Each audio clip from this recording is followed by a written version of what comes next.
Hi, I'm Melissa Vance with the Wayne County Area Chamber of Commerce, and thank you for tuning in to Chamber Chat.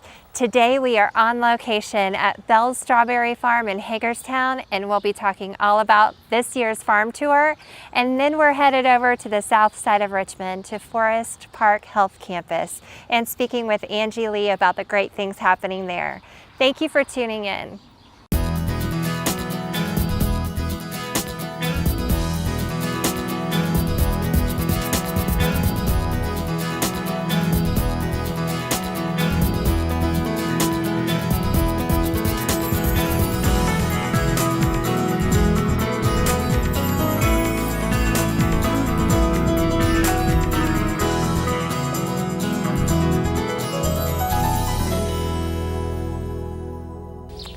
Welcome back. I am so excited to be on location today at Bell's Strawberry Farm in Hagerstown, just on the northwest side actually, of the county. And I have Ed and Debbie Bell with me. Welcome to the show. Welcome to our farm. Hi. Thank you so much for letting us come out and invade your space even before the farm tour begins. As you guys know, and many of our viewers know, we have been doing the farm tour now for a couple years, and this is going to be our third year, and each year it's a little bigger, and it's just a really fun day, and we're excited to be able to come out to your farm and join you. What kind of things are people going to learn when they head out here on July 25th? Well, they're going to get to see our real working farm. We have strawberries and asparagus, and we do you-pick strawberries and already picked strawberries, and we'll have some stations that people can kind of rotate through, and we'll talk about how I raise strawberries and what they look like, and at least in July. I won't have red strawberries ready to eat, but you'll be able to see them growing. And then the asparagus plants, you know, everybody sees the green spears, but you don't get to see the adult plants, and I'll be doing a tour on that.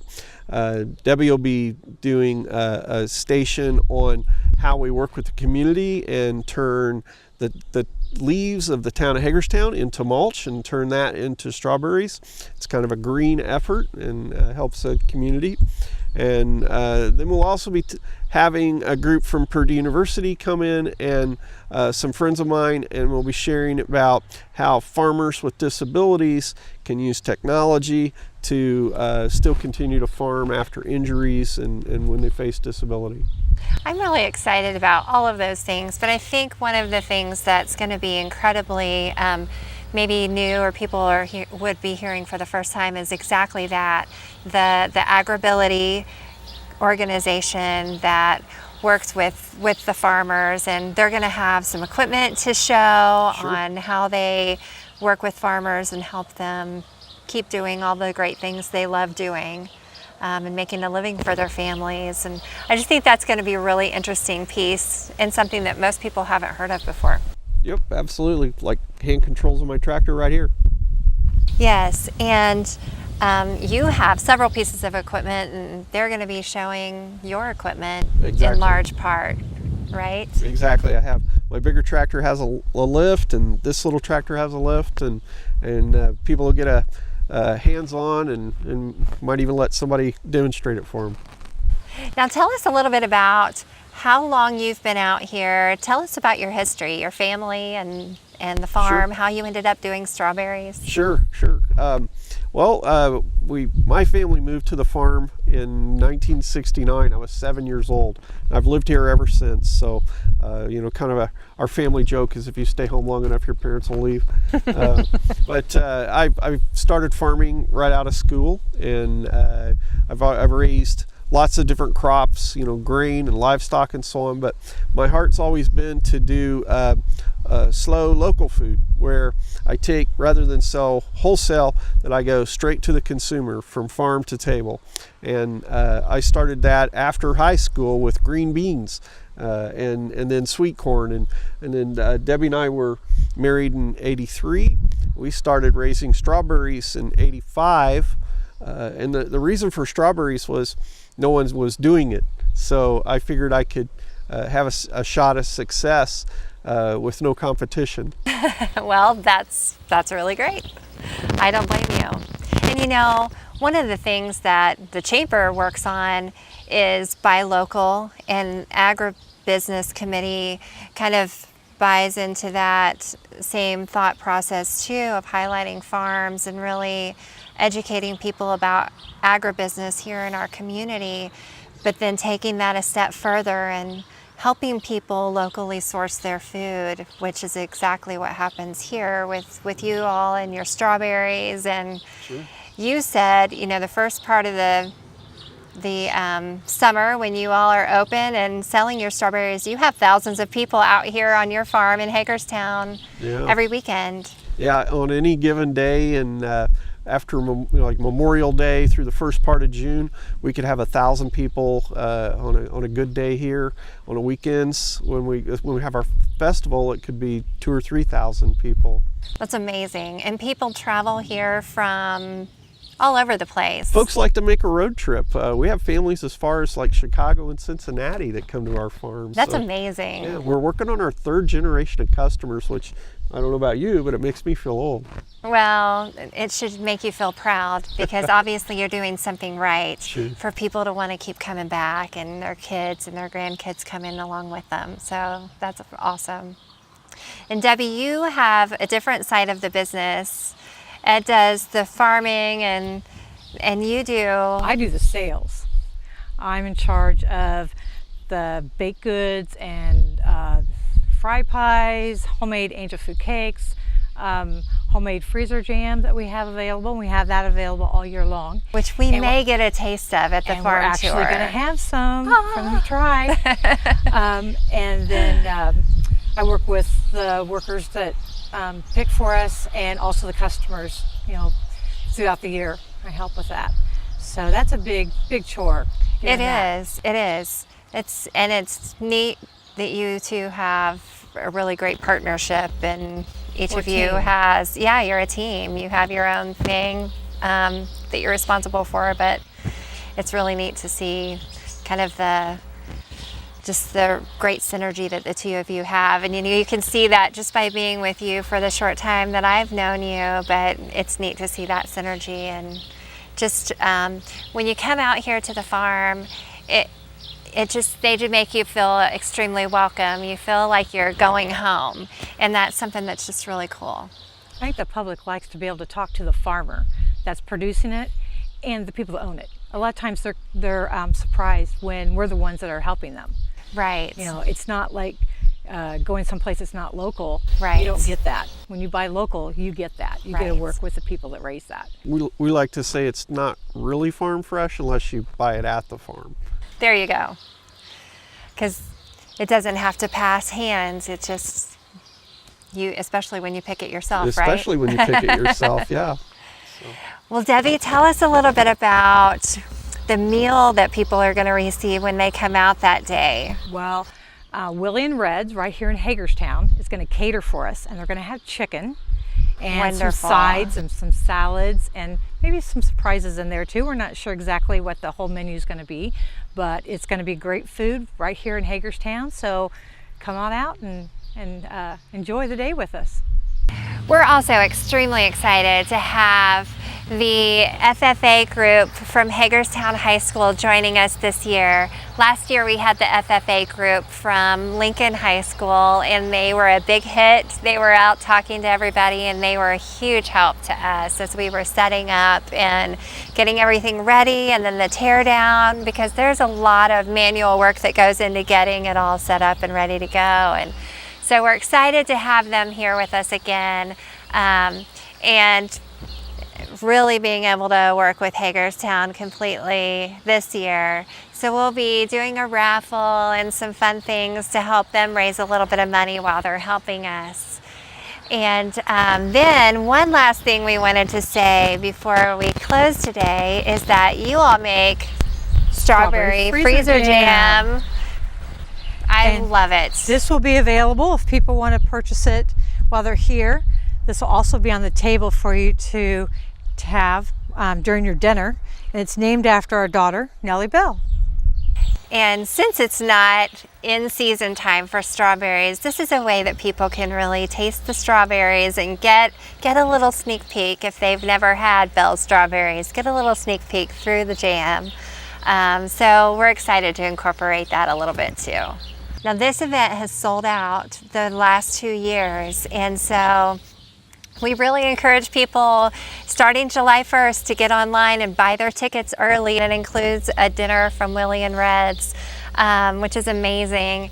So buying tickets early is extremely important because we will sell out again this year. But we'll have about 200 people out here and have a sit-down meal under a tent by Willie and Red's, and so it's not going to be just, you know, a box lunch they pick up. It's going to be a great meal. And then in addition to that, while people are eating, Debbie Gollier, whose farm we were at last year, works for Indiana Grown, and she's going to share a little bit about the things that they're doing as well. So I think people will learn a lot just by coming out that evening, and it's a family event. It's not just for the adults, it's not just for chamber members. It's really open to the entire community. We invite anyone to go on to our website at WC Area Chamber and purchase the tickets. Again, July 1st is the first day. I recommend you do it early. WC Area Chamber, or also follow us on Facebook. You'll stay up to date on everything that's going on. And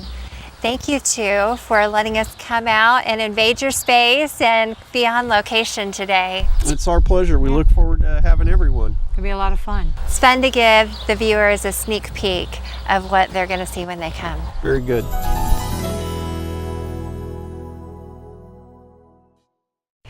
Welcome back to Chamber Chat. I am so thrilled to have an opportunity to be with my friend Angie Lee here at Forest Park Health Campus. We are on location in one of the beautiful assisted living facility suites. Thank you. Thank you so much for having us. Thanks for coming into our facility. We appreciate it. So it's a really neat opportunity to get to show off a little piece of your world and let the outside kind of take a look in. Absolutely. We appreciate it. Well, thanks also for being my guest today, and I wanted you just to share a little bit about Trilogy and talk to us about the structure of your company.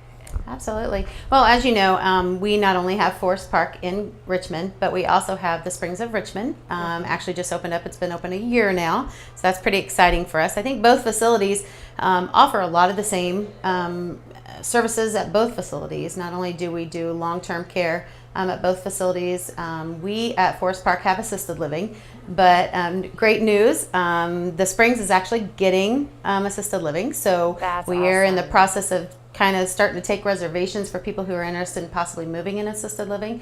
We will continue at Forest Park with assisted living, so anybody still wants to come here, we still have those services, but the Springs is also going to start offering that also. Both facilities have short-term rehabilitation, so they can come in, get their rehab from like a hip replacement, knee replacement, heart surgery, anything like that. They can come get their rehab and go home. That's perfectly fine.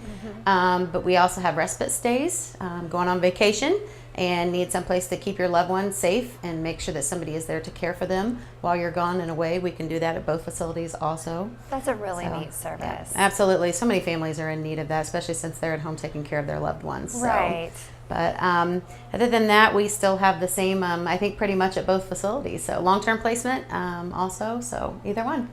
The two facilities are both beautiful, but they're completely different in aesthetics. They are.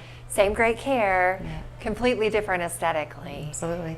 I think you go to the Springs, which I invite, of course, everybody to come tour both facilities, kind of get an idea what the feel is for both of them. But I think that when you see the Springs, it's definitely much more of something you would see in Carmel or Avon. It's got that more contemporary look to it, but absolutely beautiful on the inside. Lovely. So definitely encourage people to come in and tour and take a look and see what they have to offer. It just looks like a cutting edge place. Really neat, clean lines. I love driving down Industries Road and seeing the burst of color over to the north side there. So it's been a really neat addition to the community. I think my favorite part is the gym, the therapy gym. Have you been in that? It's got beautiful beams inside the gym and everything like that, where they not only do inpatient therapy, but we also do outpatient. So if anybody's needing any type of rehab, they can do outpatient there as well at the Springs, great. and they can do it at Forest Park outpatient both. So That's yeah, great. It's gorgeous in there. And then this facility, it just feels more like your classic colonial home. It's just really upscale living, but very, very classy, and it's beautiful as well. And we're actually sitting in one of the assisted living suites that looks like home. It is. I think that that's one thing that you'll notice is, of course, Forest Park being here for 10 plus years here in the community. I think that, you know, people that have been here that know about Forest Park and everything like that, and they know what our assisted living is about. The residents that here, they literally call this their home, and it is their home. You know, this is, we don't work in, we actually work in their home. You know, that's what we do. We take care of them in their home. And I think it's just, we get pretty close to a lot of these residents, that's for sure. So. And they're all so sweet. I love coming here and just having a chance to chat with a few of them, and they're just so sweet. Absolutely. And your staff has been here for quite some time as well. We do. We have a very long tenure with a lot of our staff. You know, some of the people that are in leadership here have been here since the day that the doors have opened. So that's kind of nice because they know about the facility. They know about Trilogy as a whole.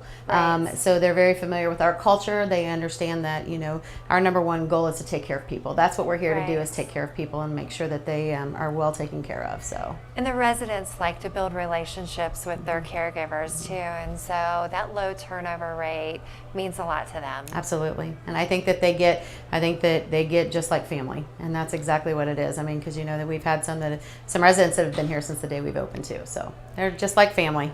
And speaking of the day you opened, 10 years. Yes. We were just out here for your ribbon cutting and the 10-year celebration. I can't believe it's been that long. I know. I'm excited. I'm ready for another 10. So let's bring it on. But what a fun time that was. Get to celebrate that with you all, and great party, and the mayor was out here, and a lot of fun. Yeah. We had a good time. Great fun. Yeah.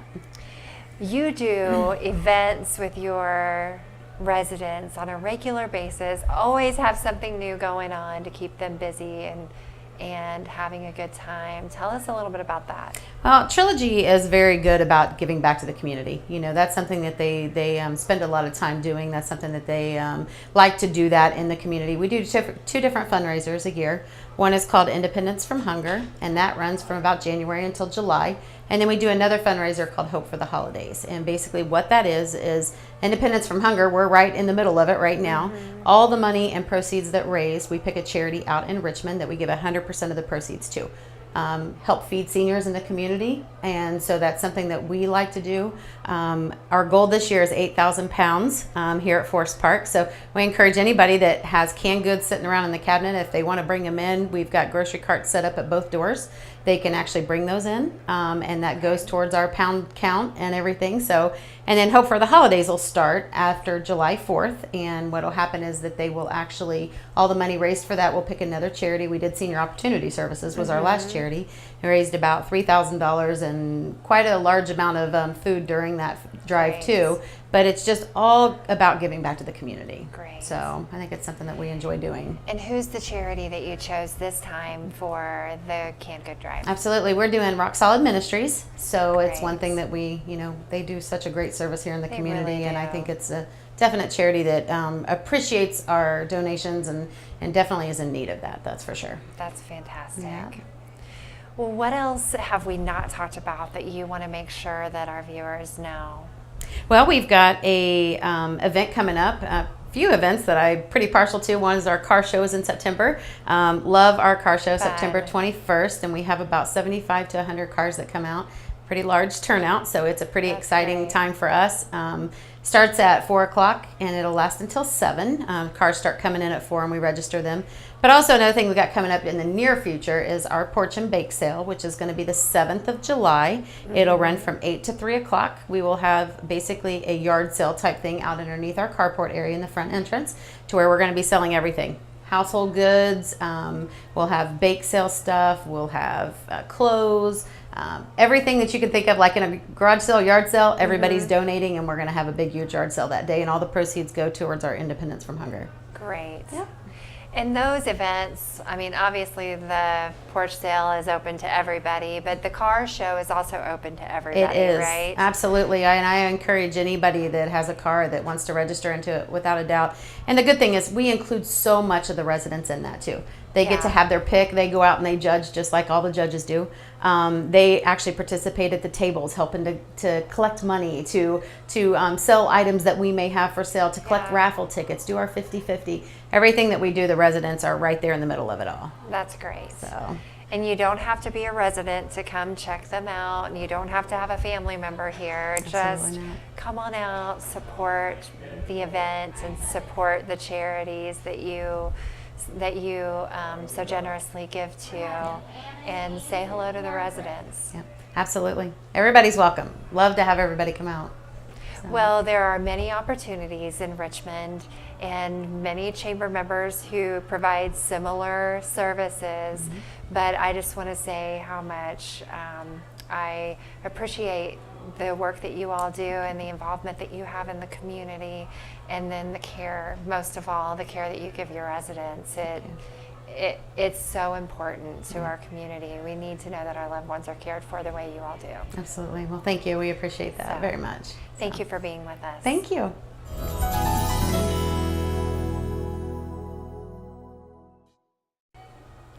Welcome back one more time to Chamber Chat. And now I have with me my coworker, Ed De La Paz. Thanks for coming out and joining me today. Well, thanks for bringing me out here to this nice, lovely place.